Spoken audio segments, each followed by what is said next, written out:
and it's 4:30. So Gabriel, I would say we kick it off. Yes. Wonderful. Well, welcome everyone. Welcome to our webinar today. Today, our webinar is about cybersecurity topics. We want to make sure that we can kind of guide you through what's happening in the life science space and what's happening within cybersecurity and within the most critical data. My name is James Frankham. I'm the CEO of GxP-CC, and I'm really happy to welcome you here today. Your presenter today is going to be Gabriel Sena. He'll be walking you through the subject, and together we're really going to go through and try to make it a most enjoyable experience for you in the next hour. So with that, Gabriel, go ahead and kick it off. Thank you. Thank you very much, James. I would like to start the presentation saying again, my name is Gabriel Sena. I'm a manager at GxP-CC, and I would like to say thank you to James for the invitation to be the presenter for this afternoon about a topic that I like a lot. Only one note in advance. Here we will try to not be very technical. It is mostly to present our approach or the GxP-CC approach to understand the risks that your process and systems or whatever, also not only IT, but also OT may have. So let's start the presentation. Our main goals for today is to raise awareness about the cybersecurity topics or data protection, to understand the methodology that we propose, and also how to apply that, to promote the compliance best practice, to talk a little bit about compliance topics, how is the law, how this is covering the cybersecurity topic, and so on. And of course, share with you a real case that we could participate in some projects. The first question, and I hope that I can answer most of the questions that you have about this topic. The first one would be, why is it so important to talk about cybersecurity? And why this should be talked to us? Maybe people here are not from IT, maybe people here work inside a laboratory or taking care of OT machines and so on. So as you can see here in this slide, how a data breach would cost for the industry. The data here, you can see that healthcare is on top of the money spent to cover data breaches for 12 years in a row. And in third is also the pharmaceuticals. So if you have any data breach, you can see that will cost a lot. So it is better to protect those. Nobody wants to have any problems or impact because your data was leaked or stolen or whatever. Another good fact here is about how many days you need to discover that you have a data leakage or a data breach. So the average to discover that you had some problems with data leakage is 277 days. So you can imagine it's almost a year, and when discovered that, the problem is already there. Maybe it's, your data was already stolen, already sold, or already leaked to your to other members of the industry.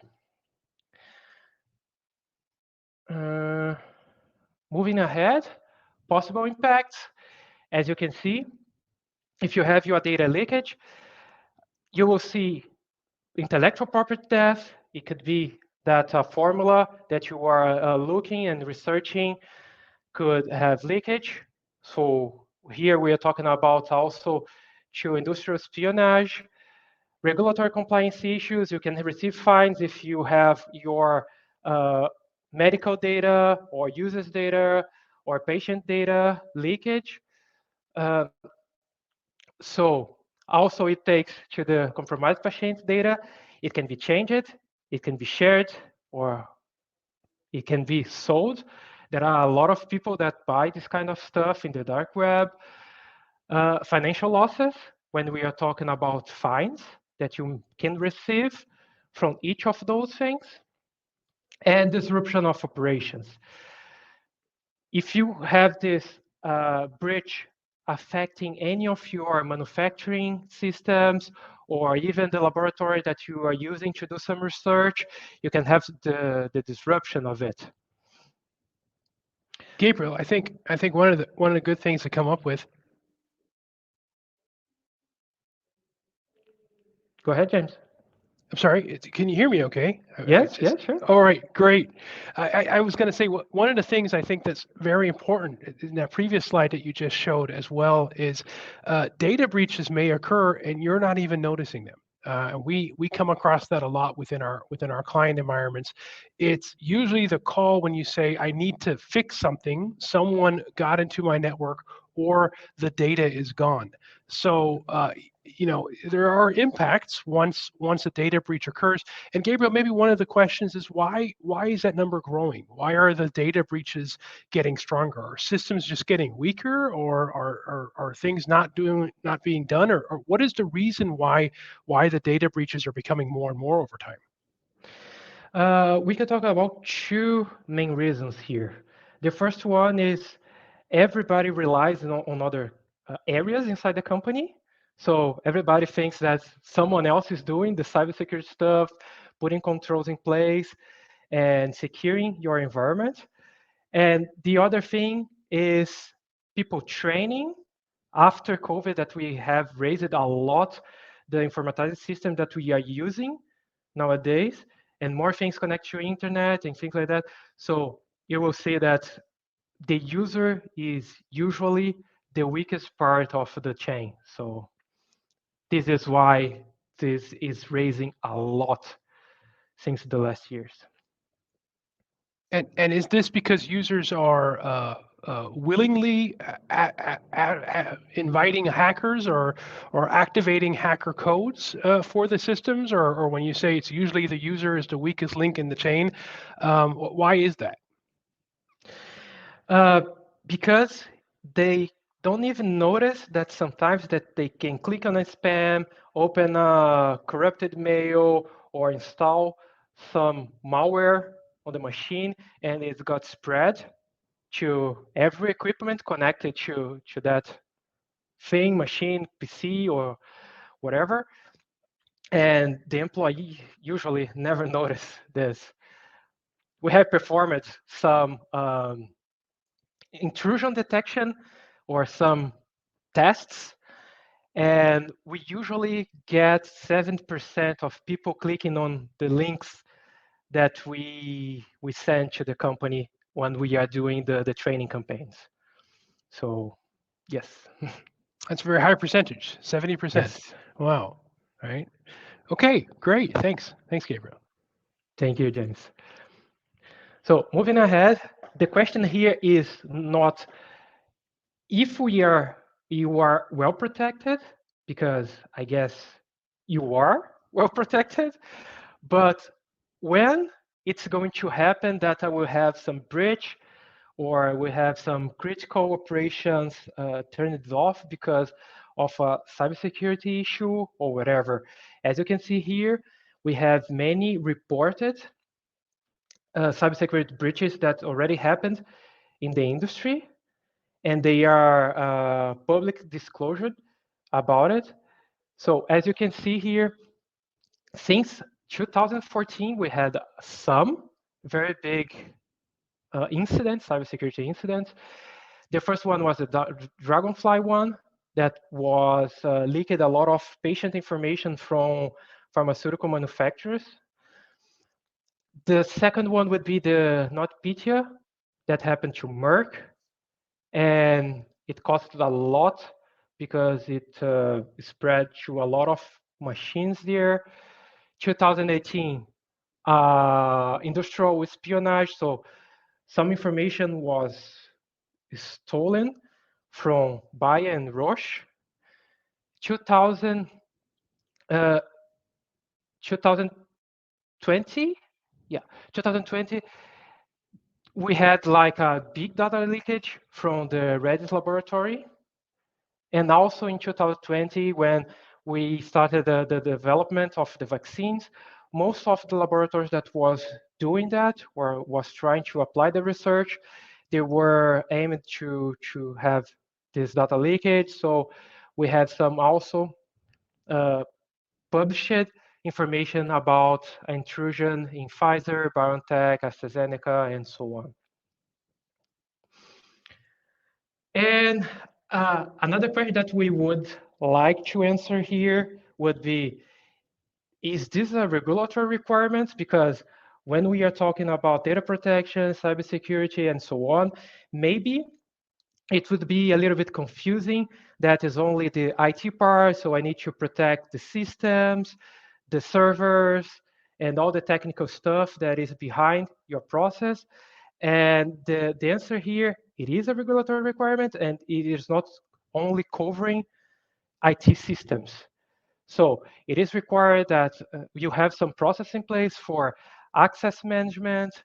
There are some new laws around a supplier or providers, how you put your contracts and how you manage your contracts over this. And also there is a new revision in Annex 11 that they are publishing some controls that you need to implement based on ISO 27K. Of course, about confidentiality, integrity, and availability of data. So it covers pretty much everything about the cybersecurity data protection topics. And I they are think talking more and more. Go ahead. And I think, Gabriel, this is a very welcome approach. I can also see it in a chat function. We have one comment. It's not a if it happens, but when it happens. Another one we're also hearing. I'm loving to hear about it with the topics. And Gabriel, I think there's a big shout out from home, big shout out from Brazil, also in the chat coming to you. And one big thing I can say is on the regulatory front, we've been doing this for over 20 years. Within cybersecurity, information assurance is what it used to be called. Then it morphed into cybersecurity, and now we really talk about it in a life science piece. One of the biggest points that we always noticed from an IT perspective was, what do we need to do to get the budget up? What do we need to do to have the right protection in place and make it happen? Yes, of course, there's the memes and the pictures that you can see, which has a security budget prior to a breach and after a breach. The security budget kind of magically appears. But now what's happened is for all IT professionals and cybersecurity professionals out there, there's a new chapter in the book, and that new chapter in the book is this regulatory requirement. So the PICS is the Pharmaceutical Inspection Convention Scheme. They've actually teamed up with the European Medicines Agencies, the EMA, and they wrote now in the revision for Annex 11 in it that they want to have 27001 protection in place. Now, ISO 27001 is basically the ISO standard for cybersecurity. It's not new. It's been a long time since it's been out there. But what it is doing is it's really helping to bring compliance back to companies. So it's basically become part of the CGMPs. If you look at FDA, exactly what you said, the omnibus law is making sure that we have cybersecurity of medical devices in there. As soon as that happens, that becomes part of the regulatory framework. And MHRA is also leading the pack. MHRA is the UK health authority. They're doing a great job of leading the pack on their guidance documentation. And they've also put in there that you need to have security controls, data security controls, and risk data security prevention in place. And again, like I said, for 20 years we've been doing this. For 20 years we've been having the same conversations day in and day out. It always came back to set up firewalls or set up a technical budget or what do I really need. Nowadays we can kind of shift away from that. Nowadays it's become a regulatory compliance picture. It's become a C-level risk picture, and it's just good practice as well to make sure that you have your data secured, you have your information in line. And all of the CGxPs, that's the big new function that's coming in as well. So back to you, Gabriel. Thank you very much again, James, for your insights.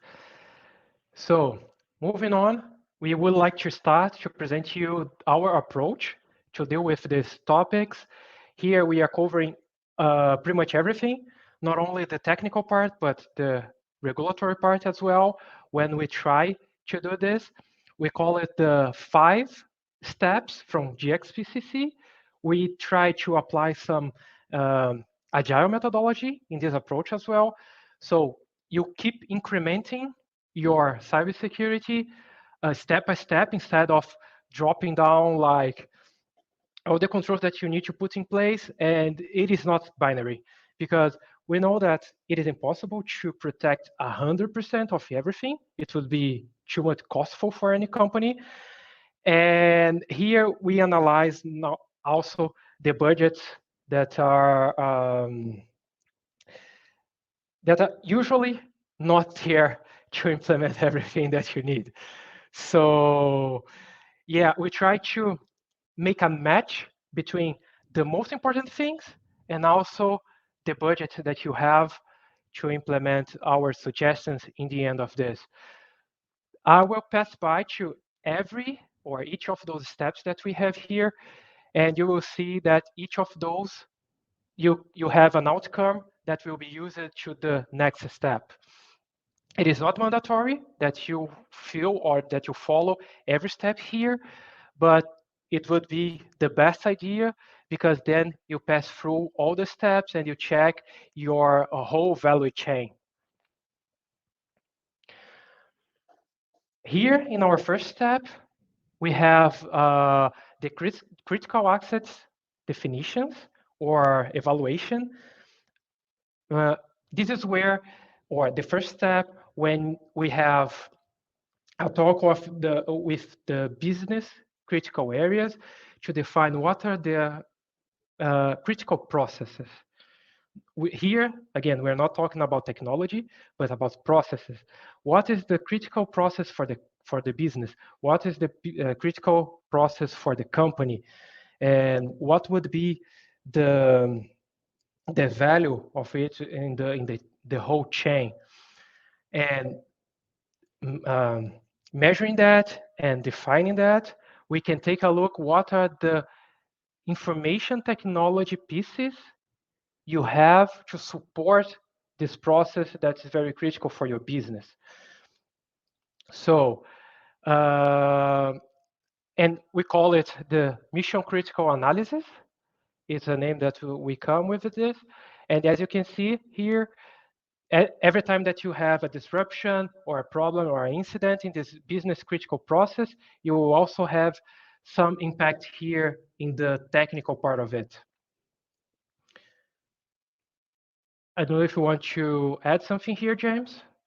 Well, I think it all comes down to processes. When you look at quality management and you look at running a quality organization, it's really understanding not only the flavor of the tool of the week, right? So security tools as well as IT technology tools. This is an ever-changing environment, right? If we talk about I've had the same type of equipment for 2 to 3 years, this is already old school. All right, so that's one of the big things out there. But what stays the same and what's usually very good to assess from a risk-based environment is our process. What is the value chain that's involved? What is the business process involved?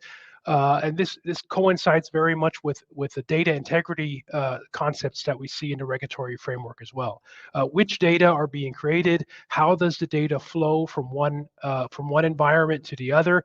And by taking a similar perspective here, we can actually identify which of those data are very, very critical. You'd be surprised if we look at technical pieces, just to give you a real world example here.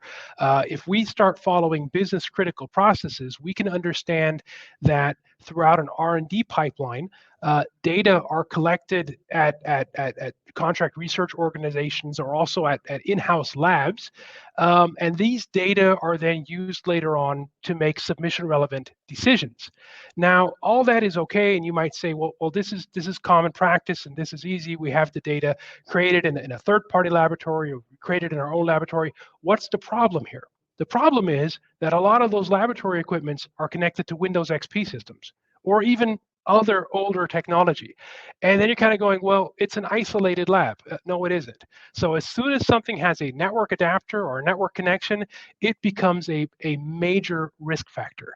So there are, on one side, we talk about going digital and digitalization, and on the other side, we have equipment in the actual process that's involved that either is not network ready, or if it is network ready, it's connected to a completely outdated technology, which is open for attacks, and it can be an attack surface that can be used.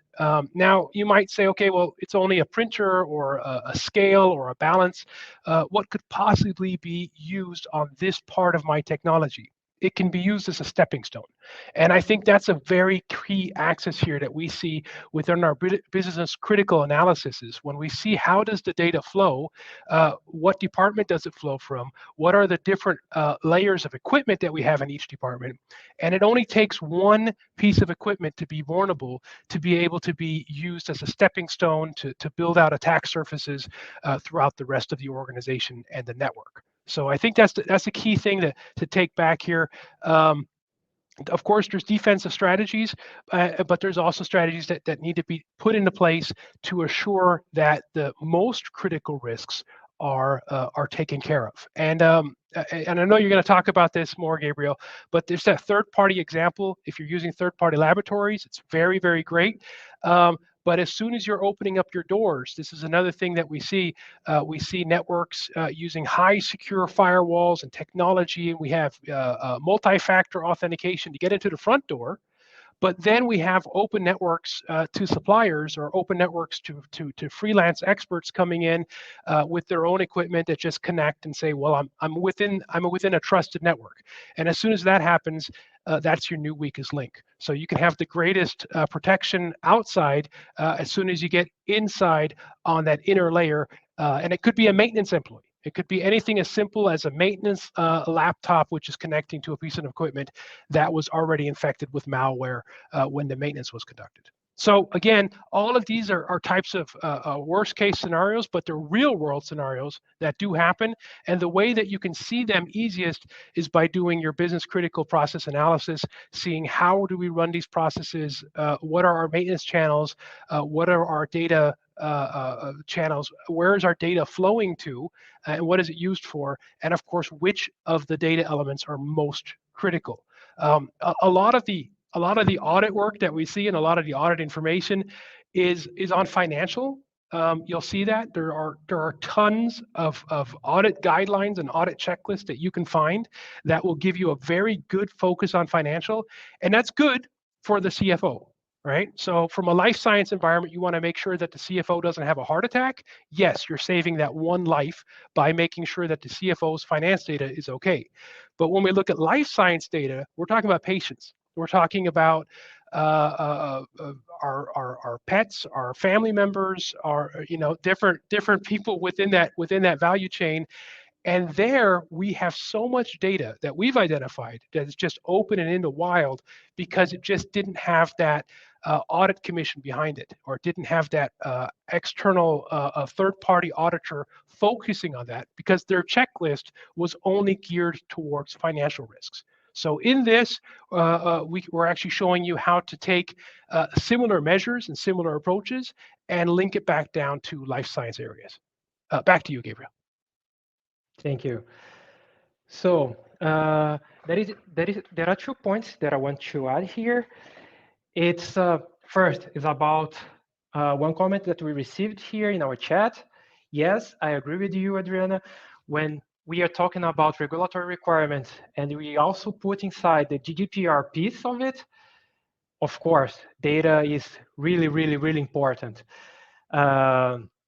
And the second thing, as we are talking about process mapping, that is a very good tool out there that I would like to share with this round, that is called CPOC-R. I will describe it here. It is basically Lean Six Sigma tool focused on process mapping. So as you will see, it starts with the P, then you map your process, and then you map the whole chain. Like what are the inputs, what are the sources, or what are the outputs, who will consume this data produced by this process, and what are what are the requirements that those areas are asking you to produce that. I will not deep dive today in this topic, but it is very good to take a look to this. Moving on to our assessment. So this would be the second step in our 5-step approach. It would be the maturity assessment grades. It is basically, it is based on and inspired in the ISACA CMMI. And for most of cases, we try to produce like 6 maturity levels here. 0 when you don't have any control in place, and 5 when you have the best year, you are already producing data, KPIs, and maintaining the continuous improvement of any process that you are checking. And you will see that we pass by for a lot of steps. Here, we start to show that we try to identify everything that you have there, or the first process that you want to check, how to protect those, or how are your protective measures that you already have in place. And here we map those ones that you don't have in place yet.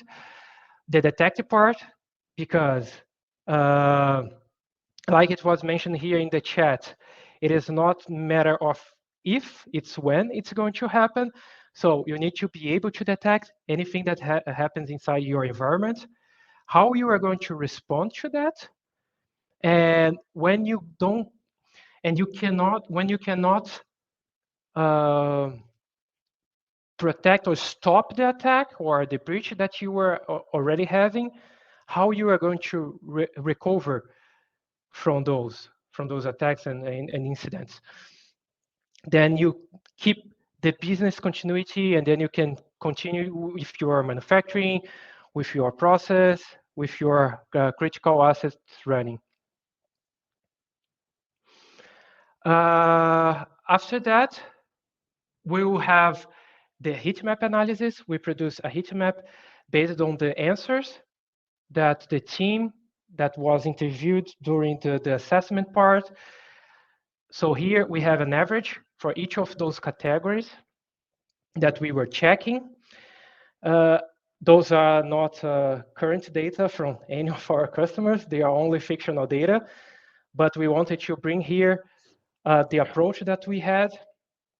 So yeah, you will not see anything that happened during our assessments here, but the methodology itself. And this is the third step.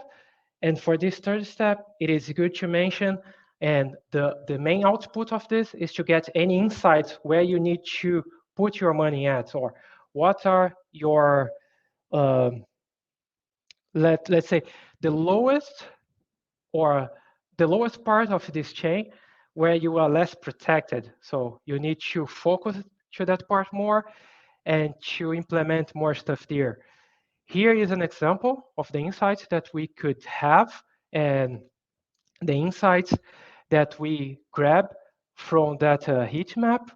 In this example here, you can see that the recovery area is the most affected, or you have less controls. And this is where the company itself should pay more attention, or implement more stuff, or check their policies, implement some tests here to see how the system and how much time it will be needed to recovery. What else? Yeah, and also how is the company doing with each of those areas. In this example here, you can also see that the detection area is very good for this example. So nothing yet should be implemented there, or the risk is very low because all the protective controls are already in place. It is also good to mention that usually for all the companies, we try to implement the maturity level 3, where we have everything standardized, and we have our policies in place, at least the minimum control for every system in place. And for the maturity levels 4 and 5, it is a little bit difficult to implement, but we have seen cases that is there. The things that you need to pay more attention is when your maturity level is 0 for that category, or when it's between 1 and 2. Those are the most critical ones. I think, Gabriel, if we also look at the next slide here, so I think there's one key point that is absolutely true is the sustainability of that level is extremely difficult. If you could go back to the one more back, sorry, slide 11. 11. Yep. Yes. This one here? I'm sorry, slide 10. There you go, that one. Sorry. Perfect. And by the way, these slides are available to you as well, and we'll be having those if you'd like to look at them in more details. Again, we're using fictional data here to kind of show you how the process works and how we're running through that. Keeping a level 4 and a level 5 environment is very difficult to do. We do understand that, and only the most mature organizations can achieve that, and it's hard to sustain as well because things are changing. But there's a huge benefit going from, as Gabriel said, from a 0 to 3, or going from 1 to 2.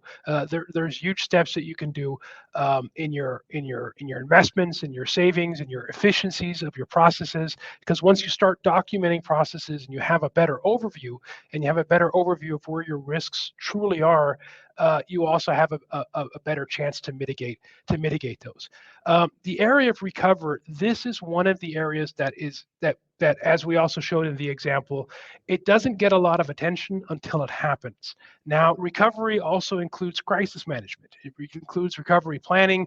It includes communications, and it includes business continuity processes. So really making sure that things can move forward. When Germany, we have a governance or a government program called CRITIS, which is for critical infrastructure, and systems within the critical infrastructure are required to have a good recovery in place and a good business continuity in place. So not only do we have it on the regulatory areas of EMA and FDA and MHRA, but we also have it within the local German government that said if it's a critical infrastructure component, it must continue its operations.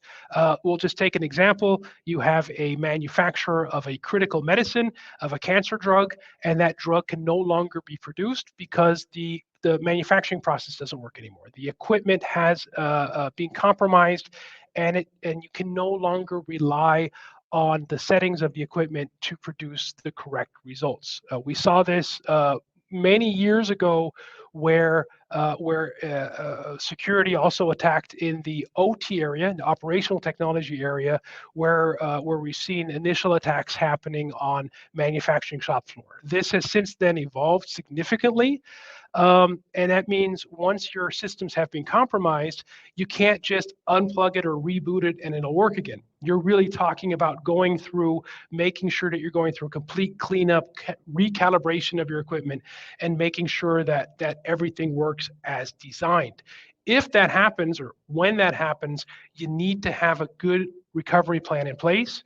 You need to be able to communicate that, and you need to be able to continue operations on a heartbeat. Basically, that's what that means. And I know a lot of you are thinking, well, we could probably get insurance for that, and we can make that happen. We can tell you from our professional experience that there are insurance companies that insure cyber security risks, but they're nowhere close to what you need. If you put it in a financial aspect, they may provide you about 1 to 5% of financing to compared to the loss that you're actually going to make if you cannot continue your operations. So if you're looking for budgets, just get your local cybersecurity insurance policy, show that to your CFO, and explain the gap between loss of production capacity versus what the cybersecurity insurance is actually going to pay you. That's an easy way to get a budget. Back to you, Gabriel. Yes, James, I fully agree with that. And to add something, this slide here as well, usually in our experience, most of the companies, they move all the budget to the tech area. So as you will see, they have a lot of detection and protection controls. They are in place, but usually, as you mentioned, the response and recovery is not there because uh, they fully try to believe that their protection and detection will work every time. So it is very difficult, and we have seen a lot of cases that people don't pay attention to the response and recovery place here. And after the third step, that was the heat map one, we have the fourth step, that is to understanding the results and to translating this to a more business language and what the things that should be there in place. So we create an action plan with all the controls and the mitigations suggested by us that should be there to cover or to lower the risk. It is also good to mention here that we can only do three things with risks. We can only transfer the risk, we can mitigate the risk, or we can live with the risk. As you may know, sometimes it is better to live with the risk if the cost to mitigate that would be much more than to have it there if you have an incident. Of course, you can thinking about it to live with that. And we have something that we call ACME. It is also an approach that we created for this type of projects. Those are the four main things that we think it would be most beneficial for all the companies when they are thinking about what kind of controls do I need to put in place and where should I put my money there.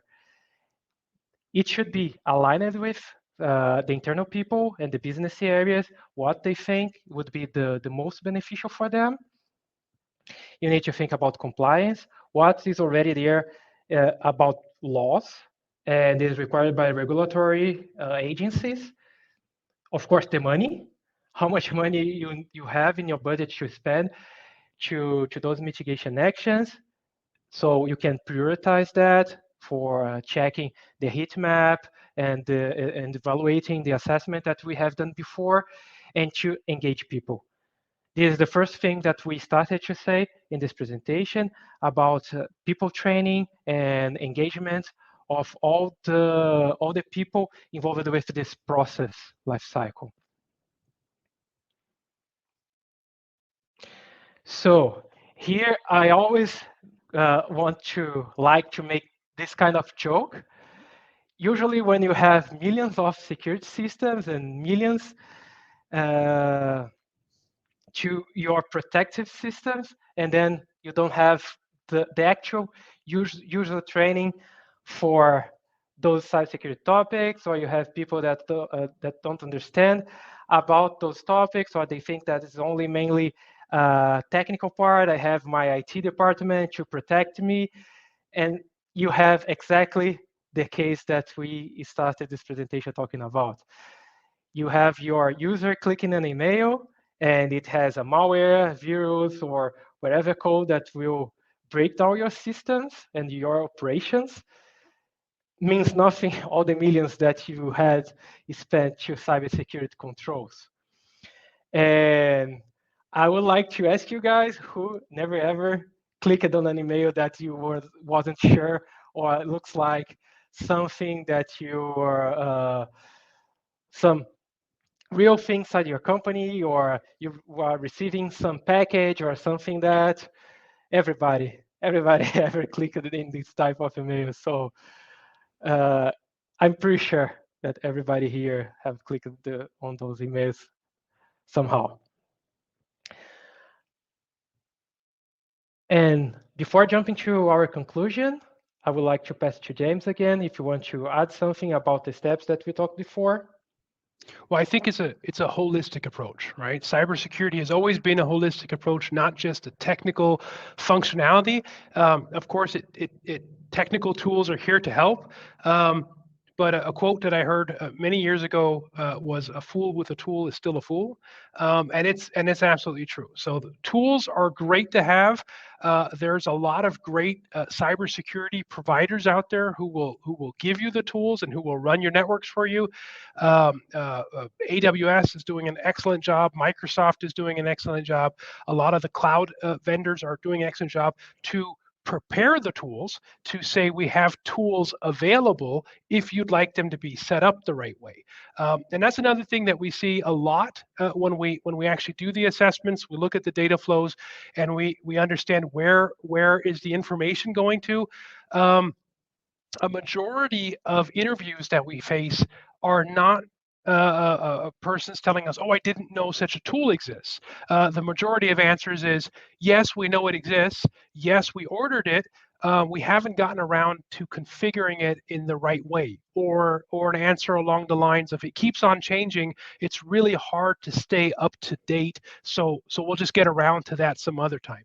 Cybersecurity, you have to imagine there are 3.5 million jobs that are vacant right now. So this is actually the World Economic Forum brought out that statistics. 3.5 million cybersecurity jobs are vacant today. And that number is going to continue to grow. And the reason they're vacant is because the other side is never sleeping. And it's very lucrative and it's a great business to use other person's data and to either encrypt your data or make sure to sell your data to the highest bidder. It's extremely lucrative business. So that means on the side of protection and on the side of cleansing, not only are we not keeping up to pace with it, but at the same time, the other side is continually growing and advancing. So cybersecurity, yes, it needs to have a budget. It's best to have a great partner on your side. Let's say, for instance, Microsoft with their 365 platform. But it's going to take business processes and understanding and the understanding of how critical certain data elements are to really protect those and to really govern those. So again, I'll go back to the analogy. It doesn't help you to have a great big wall around your company with a huge high fence if you have the back door open all the time. That's the critical piece. Back to you, Gabriel. And catching one of the things that you said, James, it is very good to mention here about cloud suppliers. As you mentioned, Microsoft, Azure, and so on. Here we can name any one of those. But when you are dealing with cloud suppliers, it is not only about to trust them that they're going to do your security for you specifically. You need to put this on a contract management. You need to check them time by time. You need to do some supplier audits. You need to check time by time how is their recovery, if the KPIs that you are putting there in your contract, they are being respected, and so on. So yes, it is good to have everything in the cloud nowadays, but it's also another point that you need to pay attention, and it is also another point that can have your data leakage, or you may have some incidents and so on. It's not because you transfer your data to an external supplier that you are free of any cybersecurity incidents. And that's also within every single federal regulation that you read. Just because you're transferring your data does not mean that you're transferring responsibility. So responsibility is ultimately always with the sponsor organization. It's always ultimately with the senior management of the organization. Perfect, James. And to wrapping up everything that we have said during this section, you will see that cybersecurity is very important. It is not an IT topic, but also a regulatory topic that every area needs to be aware of. You need to have a comprehensive cybersecurity assessment to identify your critical process that for the area that you work, of course, it will be clear what is the business process, but maybe not for the whole chain for the company. When you perform the heat map, it is good because you can see very easily how and where you need to pay more attention to implement your mitigation actions.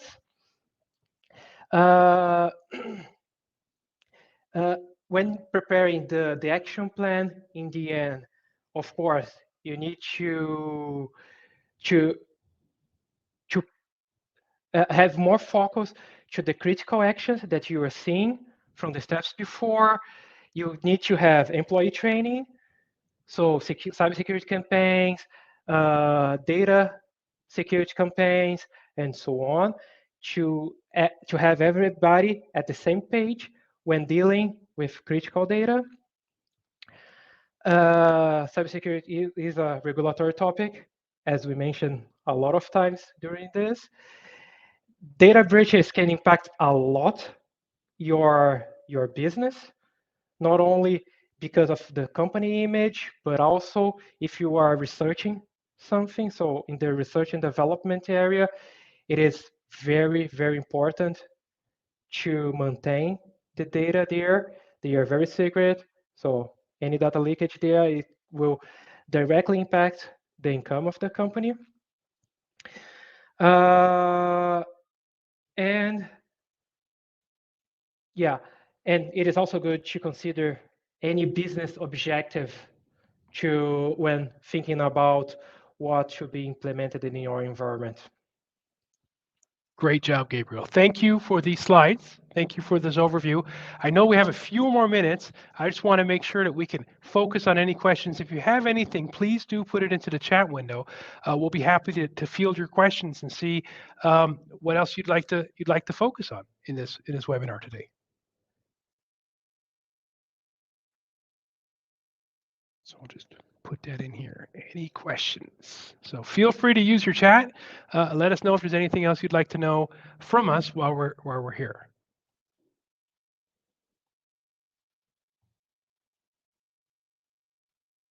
If you have any questions about external suppliers, cloud suppliers, OT security, IT security, we are available. So please feel free to drop any of those questions there. Great. Well, thank you all. I didn't get any questions in the Q&A session. That's okay. If you do have anything afterwards, you have our contact information. Please feel free to reach out at any time. If you'd like a copy of these slides, also feel free to reach out. We'll be glad to share them with you. And with that, Gabriel, thanks so much for your time today, for preparing this and putting it all together. And to our audience, thank you for being part of the Compliance Alliance. And we wish you all a great day. Thank you very much for your participation. Bye-bye. Bye-bye.